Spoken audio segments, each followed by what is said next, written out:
Watch your weight here. I warmed it up. Good to see you. Thank you.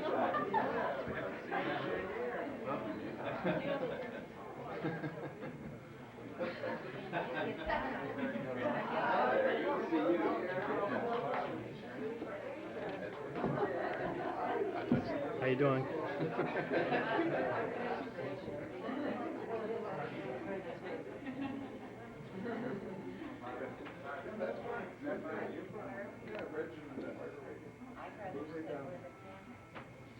Sit with the cameras, you get your picture more.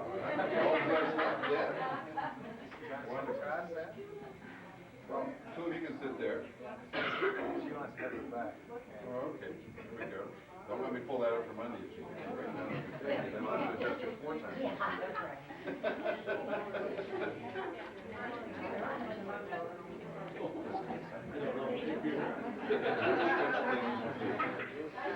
And you just work a little bit. No? I don't think so. This is fine. So there you go. Thank you. Well, just to cover a few things, maybe somebody could speak about turning that music down. It's turned down. Thank There you go. There you I go. love that, eh? Not with the fingers. Karupa. Okay, so just to thank all of you, first of all, for coming out and spending this time with us in the celebration of this guy's 50 years in practice. It's just what he wanted. He asked me to invite all of you.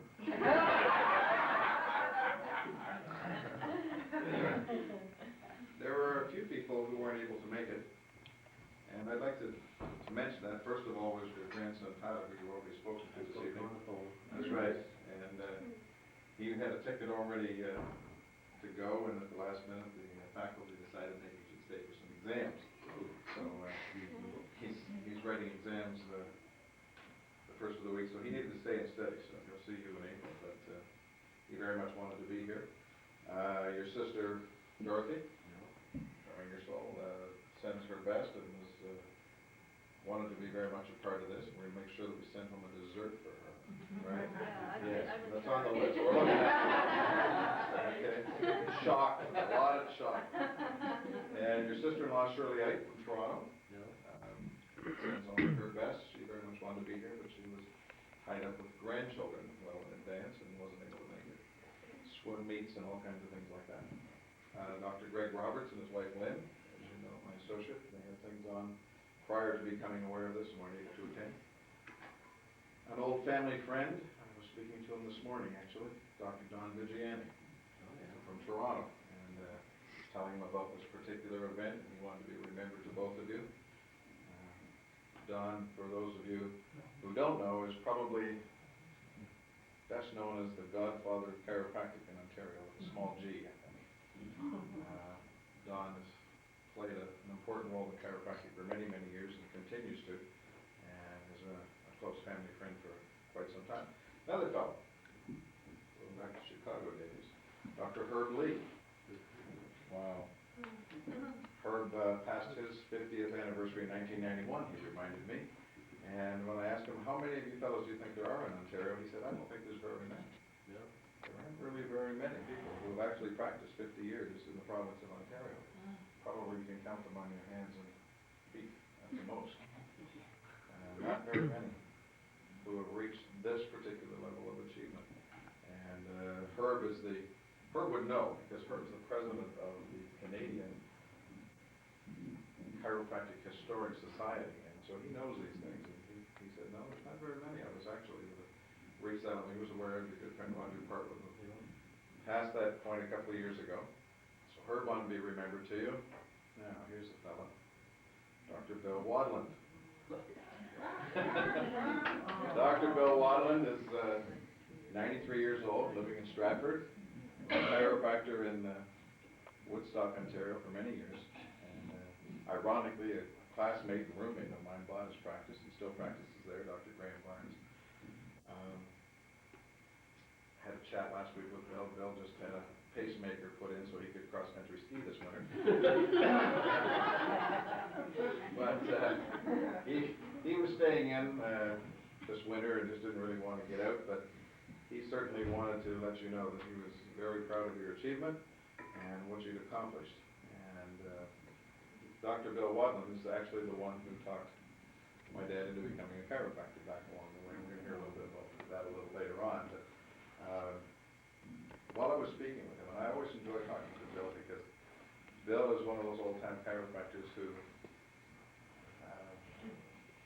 well, he just always knew, and he knew that he knew, and there were certain basic things in chiropractic that he knew to be true, and that was it. And he stuck with it.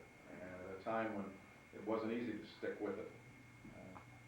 We can sit around tables and rooms like this and enjoy the types of things we do today in chiropractic because of the Bill Wadmans and because of the Carl Eidts and the people that have gone before us to provide something so that we can have what we have today.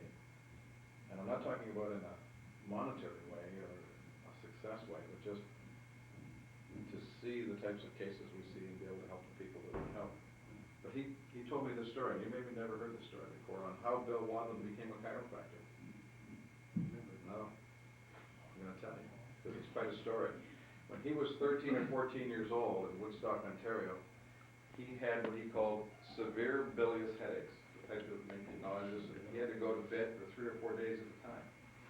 And there was a lady who was a friend of the family who worked for Dr. Brundage, I believe he said, a female chiropractor. If you can imagine a female chiropractor practicing back in 1913 in Woodstock, Ontario. Anyway, she said, you've got to come in and see this doctor that I work for. So Bill went in. After he said, I can't remember whether it was 5 or 6 adjustments, and the headaches ended. He said, and he had these all through his youth, and made him very sick, and he had to go to bed and be in a lot of pain and illness. But here's the amazing thing. He said, I can tell you to this day, I've not only had no bilious headaches, I've never had another headache for 80 years. Good. That was a good adjustment. Yeah, that was a pretty good adjustment. Where are those adjustments today? Yeah, so I thought you'd like to hear that story. I certainly enjoyed That hearing it. would only almost match the first adjustments that were given to the That's right. stories. I have a letter here. It's Dr. Carl J Eidt from the CCA. Your license has been revoked. You're finished. Go away.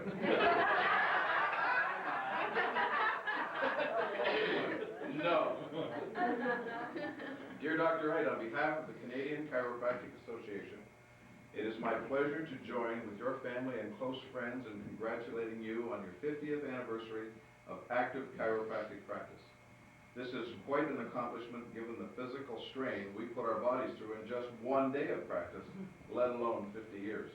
You are obviously well adjusted yourself. The CCA appreciates your continuous membership and service to the profession and the patients in your community. As you ponder over your professional experiences, I'm sure you are delighted to have endured more than a dozen government bureaucracies, all promising something to allow patients easier access to chiropractic care in return for your many tax dollars.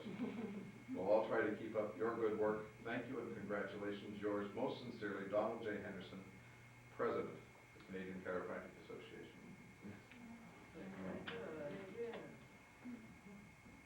About a month ago, we were in Detroit. Tyson and Lori, I believe, and Sharon and I, and we went to a basketball game at the Palace at Auburn Hills, a facility built just for basketball. And this particular evening, they were honoring a fellow by the name of Vinnie Johnson. If you're a basketball fan, means something, but if you aren't, it doesn't mean a thing. But he played for 10 years as a Detroit Piston, a professional basketball team, and they were retiring his number.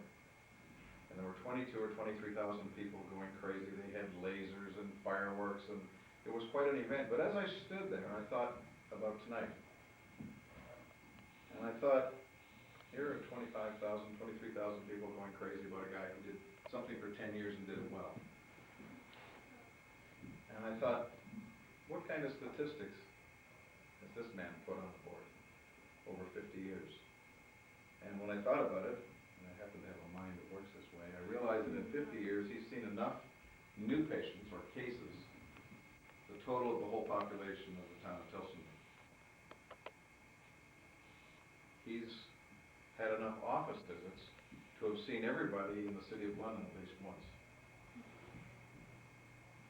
That's over 300,000. And he's given enough chiropractic adjustments to have given at least one to everybody that lives in the city of Toronto. That's over 2.5 million. That's a bunch.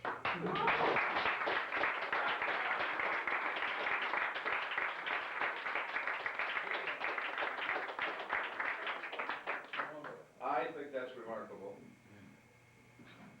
I think we need to stop and think about these things more often than we do. That's why we're having this particular evening. Because these aren't little things, these are bigger things than 10 years playing for a professional basketball team. And if we can start to appreciate these things, then the real things in life start to have more meaning.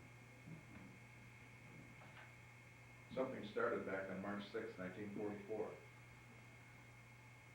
This very brave young man went down the road from his hometown of Ingersoll and had the nerve to start a chiropractic practice in Tillsonburg. And he had a little 2x4 office. Probably had a waiting room that would hold 2.5 people at a time.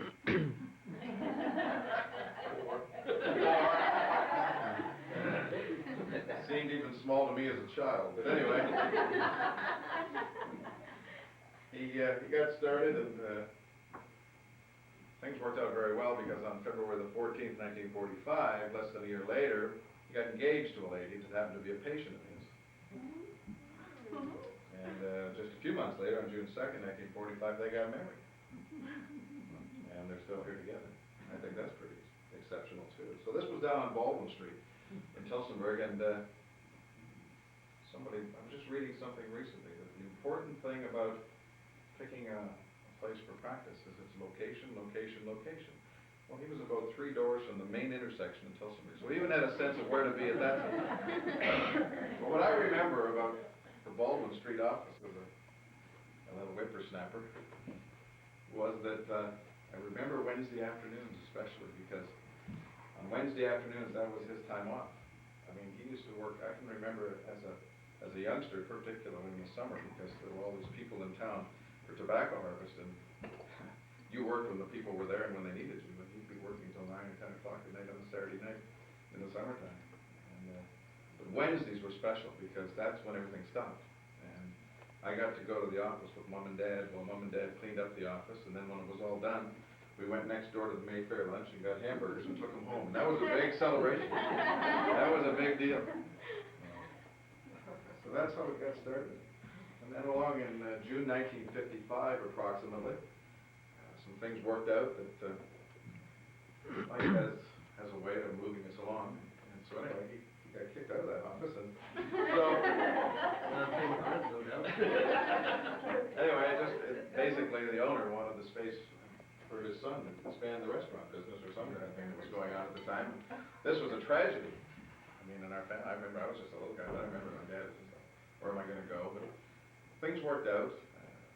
A neighbor that had some funds at the time helped with mortgaging and things, and he bought an office at 60 Rideout Street West. And I have a really fond recollection of that, because I remember it was right across the street from my public school. And I remember the day he moved into that office, running across the street with my report card. It was the last day of school, and that was the day my dad was moving into his new office. So that was back in 1955. And then in 1961, it just happened that this property he bought had an extra lot beside it. And so he decided that he needed something a little better than what he had, and so he built a brand new office. And that was wonderful, because it gave me a job that summer. Because by now I was 15 years old, and I needed employment. So I got to work, I got to go for pot for the workers, and I got to do things. But it was good. It was a great summer. You knocked the porch off of everybody. And I knocked the porch off the other building.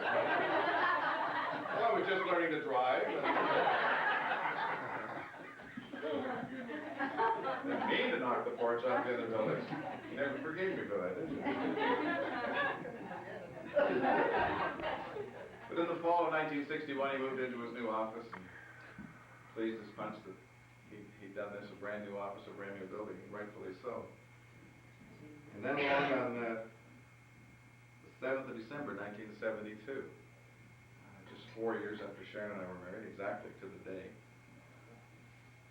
we moved into a new office where he still resides and practices at 52 Rideout Street West. So he just didn't have a lot of imagination. It was 60 Rideout Street, 656 Rideout Street, 52 Rideout Street. The church was dead. The church was dead.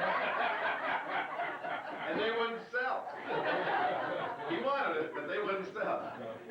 And even if you went over to the next street, it was another church. So, I mean, he was locked in. So he decided that was enough, I guess. So, it's been quite an interesting trail along the way to bring us up to 1994. But those are just some of my reminiscences and memories, but I would like to call on my Uncle Jack to bring you some things here. Yeah, these are the good things. I didn't expect this, so I gotta do a little back searching here. But one time, my dad had a mill, flour mill, and would take Carl and his friend or me, and he'd drive just, on a Saturday or on a holiday. Carl and his friend were sitting in the car while my dad went into a feed store to sell some feed and flour. So my dad come out and Carl says, "Dad, what's that name say there? Chirperator."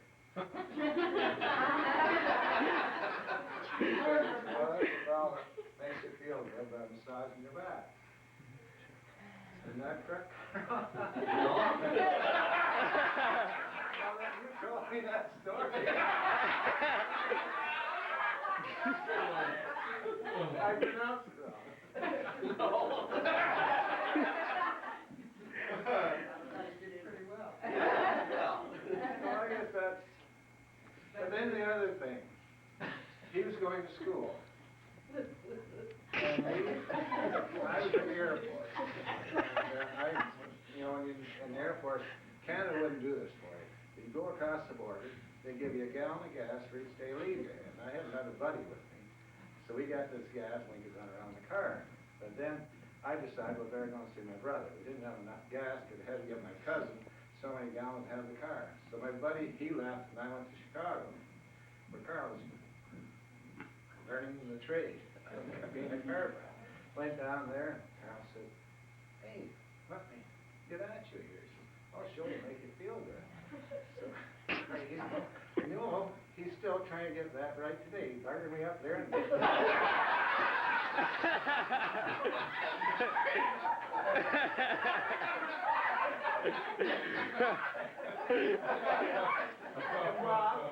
Carl, he's too busy now, I'm telling somebody. It's too far for an old guy like me to drive, so I just drive a half mile to Bob. He's still trying to and Carl's still trying to practice on other people to find out what he did wrong with me.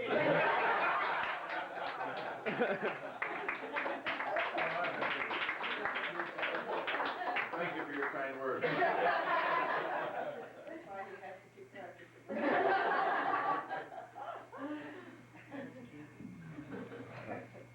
Here's a lady that gets the prize for coming the furthest. My Aunt Laura, better known as Dot to everybody in the family. And she wanted to, the doll, Dot, Laura, and all those, the one from Montreal. So, you want to say a few words? I have something special here for Carol. Oh. These are from the days when he had the little teeth for him going to school. Oh. Little Model T, there's a picture on this little Oh, here farm. we'll play them. Jack, you do it. Now you gotta listen. Here.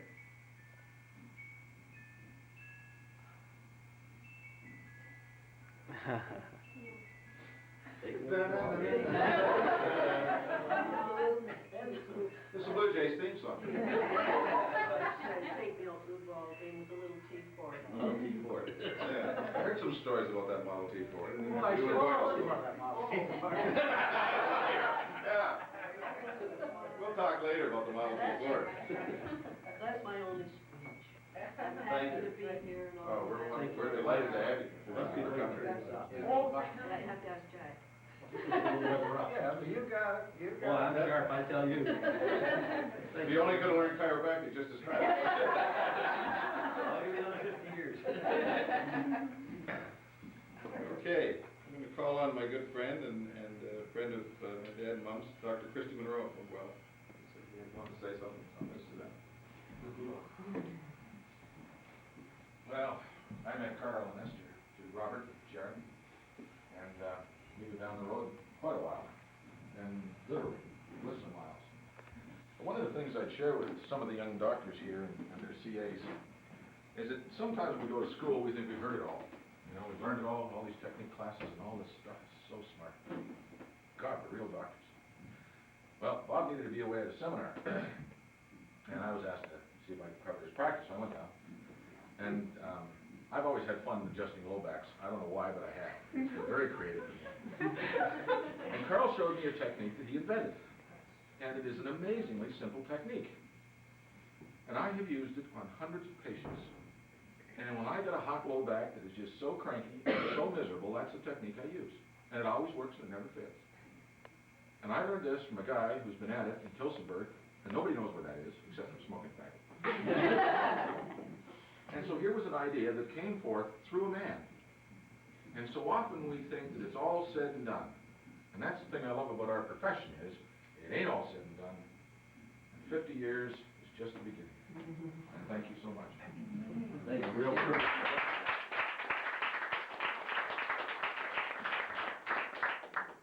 A special note arrived here. I'm sorry, I should have covered this under those that weren't able to come.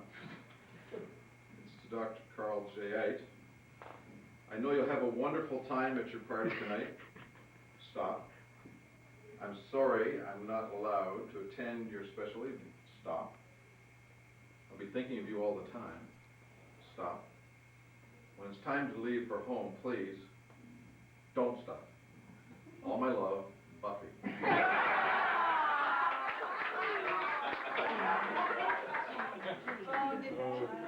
know where that came from.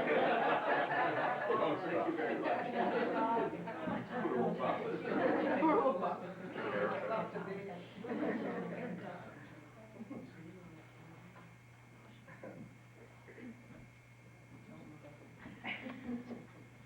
Back in the early days of chiropractic, some of you know that D.D. Palmer was the founder, a Canadian.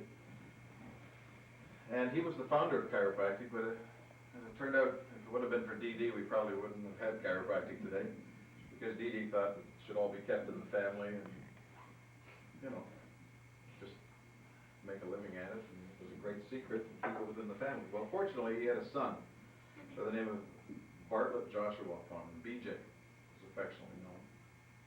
And no, B.J.'s not here tonight, I want you to know that. I know you've been watching as people come through the door, you don't know who's coming next, right? But it's been said, and it's true, that without B.J. Palmer, there would be no chiropractic today, because he was a man who, at the age of 17, started chiropractic practice.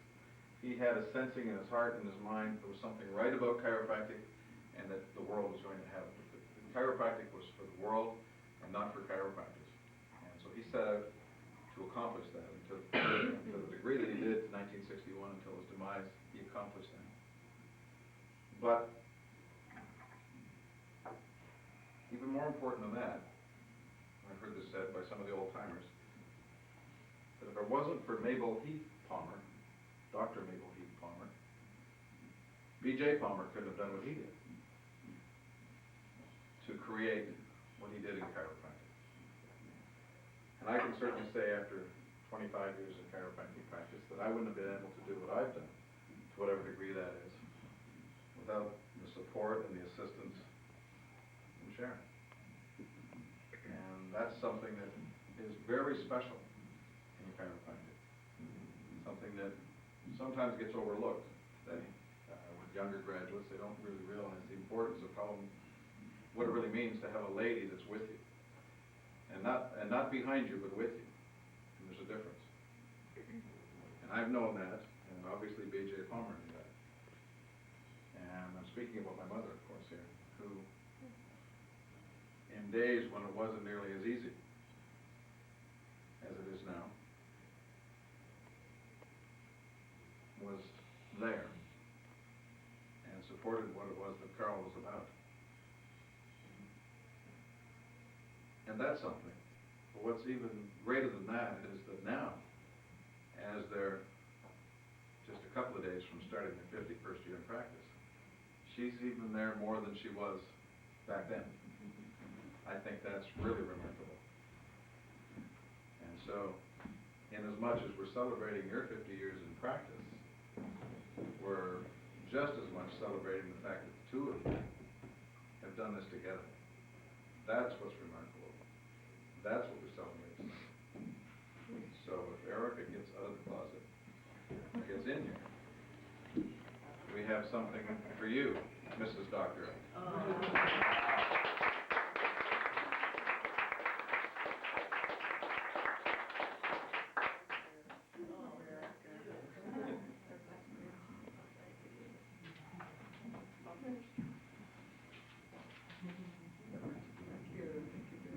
Stick around with this cake. Christy wants your picture with the flowers. Thank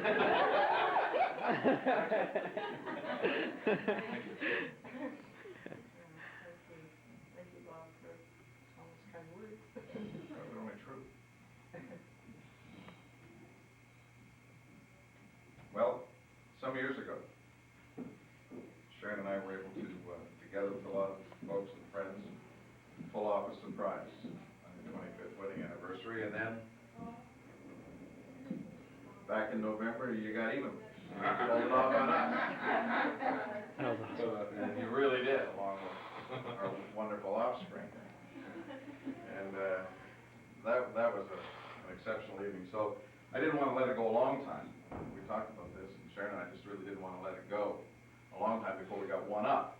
And what I'm leading up to here is the fact that I'm really counting on you being around to celebrate my 50th. I figured you'd be there too. Yeah, okay. But you're picking up the tab. Have something special here. It says 50 years in chiropractic, presented to Dr. Carl J Eidt in appreciation for your selfless, consistent chiropractic health care.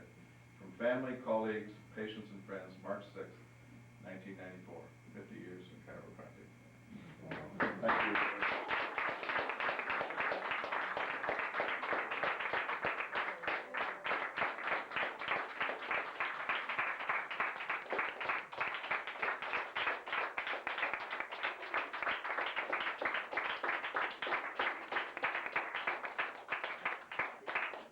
If you're able, we'd ask you to say something. Either or both.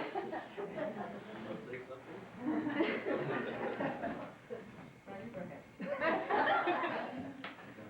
Well, thank you, Bob, Sharon, family, and friends. Certainly, when I came here tonight, I did not expect this at all. My 50 years has been 50 years of pleasure. I don't consider chiropractic work, but it's fun. It's a real joy. Use two hands to change people's lives. You can't buy that. It's a gift. Bob has often said, chiropractors are called. They're not manufactured. They're not turned out in some kind of a mill. You're called a special person. I feel that. That's the reason I'm still in it 50 years, and I intend to be in it a lot longer. Because as long as my health and mental abilities are there, and they're becoming better all the time. Because practice becomes easier all the time. You've seen all there is to see pretty much. You still get surprises. But it's real easy. You can develop. And Christy mentioned that. I suppose that's that pressure technique. I remember one time I told George Marcus about a technique I developed. This is some years back. He went back to the group down in St. Catharines and told them about it. And I met a guy at the OCA convention one time. He came up to me and said, I'm glad to shake your hand. He says, George told us about that technique that you wrote him, and I've been using it ever since. You know, it's really something, and I continue. Now this may sound corny to some people. It's not to me. And that's the fact that you run into problems in practice, and you wonder, why is that patient not getting well? And I have developed the habit just standing quietly with that patient and waiting for the answer to come to me. And it comes. It says, do this, do this, do this. Works. You don't have to go to a textbook. It's already up there. He knows. Really something.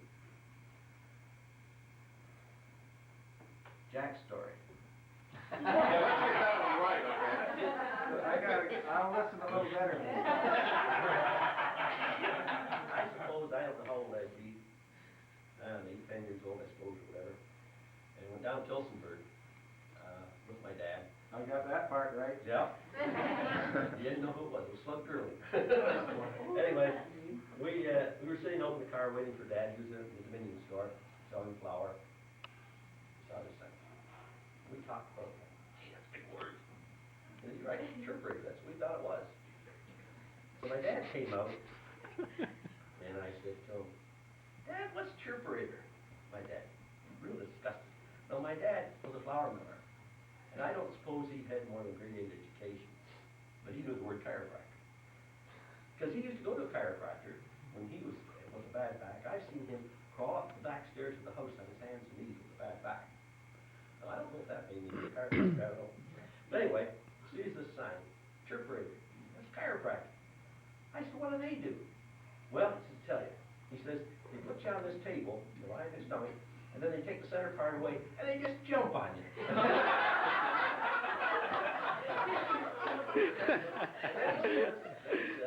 He says, turn you on your back, and they turn your neck around as far as it'll go. Then they push it farther. True story. That's the first time I've ever heard the word chiropractic. Chiropractor. That's how I learned what they do. But, you know, kind of interesting. Tilsonburg, where I first heard the word chiropractor, that's where I started practice. I was thinking in terms of going to Windsor. I don't know why, but there was a chap who was the registrar at the Board of Regents at the time, they called it, licensing board. And I phoned him, and I said, where would be a good place for me to start practice? He said, you know as from English, he said, there's a little town just down the road from you. It's Tilsonburg. He says, why don't you go give that a try? He says, nice and close, no chiropractor there. So I went down there, still there. No, chiropractic, I could talk all day about chiropractic. I don't want to bore you. It's just the greatest thing. You are a big one. It just is. I want to thank Esther for being with me. You know, when you start practice in those days, people, they kind of looked at you kind of weird. You know, you were different. You just, I don't know. One day I walked down the street, this girl said, "Hi, bone cracker." You know? But there was, there was just that feeling in those days, and patients were few and far between. And each chiropractor, if he got some little special technique that he developed, he didn't give anybody else that technique. Boy, that was his, and that kind of drew patients to him. So they hung on to those. And I don't know, I never felt that way. I felt that it should be shared for the good of humanity, not just be a self-centered affair. Well, a lot of years, a lot of patients over the table, a lot of people helped. 2.5 million. Wow. Well, it doesn't seem that many. It really doesn't. How did your son get all those figures? But he can figure out anything. Or I can make people think I figure it out. That intrigued Well, I suppose he figures the number of people and the number of vertebrae they've got. Throw all in the pie R squared and, I think Lori could maybe help us out a little bit there. Back a few years ago, we had so many case histories in the basement. And, Lori was having a job and we needed help. And, so we had her come down to, Carl got a shredding machine. And, she worked away with the case histories from, I don't know how many years back. But, when they were all through, we had 75 bags of shredded case histories. That's green garbage bags full Yep. of shredded case histories. You remember that, don't you, Glenn? Oh, yeah. Flo didn't think she was ever coming back home. So that might give you some idea, and that was just for 2 years. And there's, I might say they are piling up again, Glory.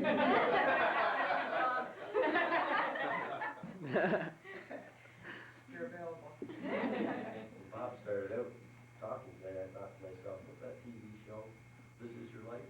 All through all this stuff. That's about the way it was.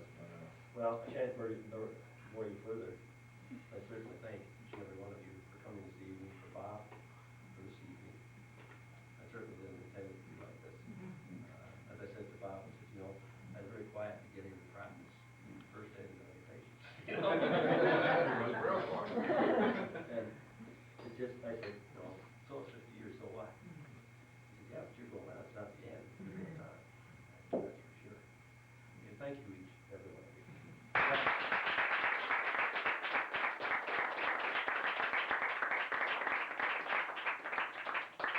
Carl has a weakness that no one else knows about. Yep. Walk in the dark. Has anyone any idea what's in that box? No dark silver dollars in chocolate. 50 chocolate. Oh, 50 moves. Good one. Well, thank you very much. That's great. I don't like chocolate. I can't stand it, so I sit down with it.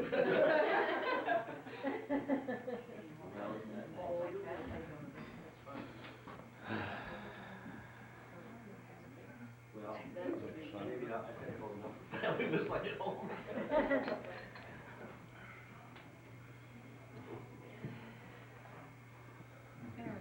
Fresh air. Let's say one thing. Kevin, go ahead. Just something came to mind quick. Dr. Eidt, I just want to thank you for helping me to get my start in chiropractic. When I started, I've only been in practice 3 years, which definitely isn't like 50 years. But when I first started in practice, I'd only been in practice a couple months, and Dr. Eidt Sr. took ill, and Dr. Eidt, who I work with, he asked me if I would go down and cover his practice for a while until he got back on his feet. And being 8 weeks in practice, I thought I was fully prepared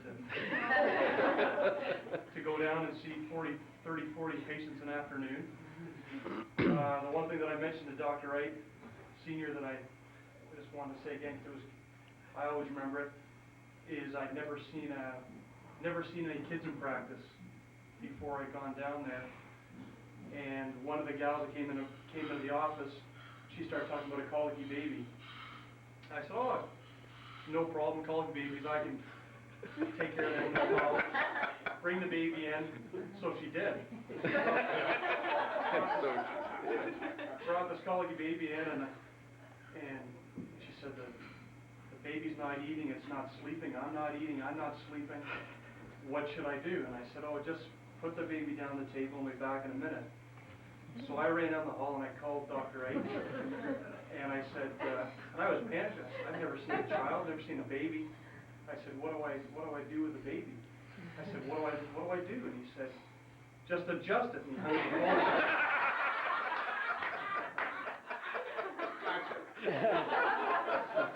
So I've learned from Dr. Eidt Sr. and Dr. Eidt Jr. that when in doubt, you move the bone. And that's what I've been doing for 3 years. And actually the techniques that he told you about, Dr. Monroe, he told me about. And all three of us, I think five, have told Dr. Kerr about them. I think all four of us use them in practice, and I've had a lot of hot low backs that I've used your bimanual mobilization and your pressure technique on. It's been one of the best things that I've seen come along. It's got me out of a lot of tough situations with patients. But the main thing I just want to let you know is that I appreciate the experience of the chiropractors that go before me, and I'll always be grateful.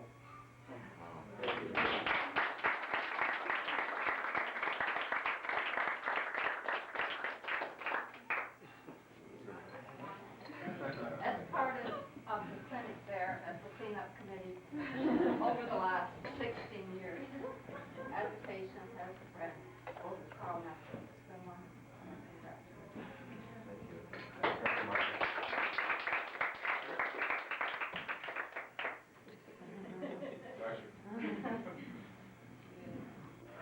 Is there anybody else who'd like to say anything? Bobby? No? Okay, well. That's, any more coffee or whatever you like, and then there's ice skating over here on the patio.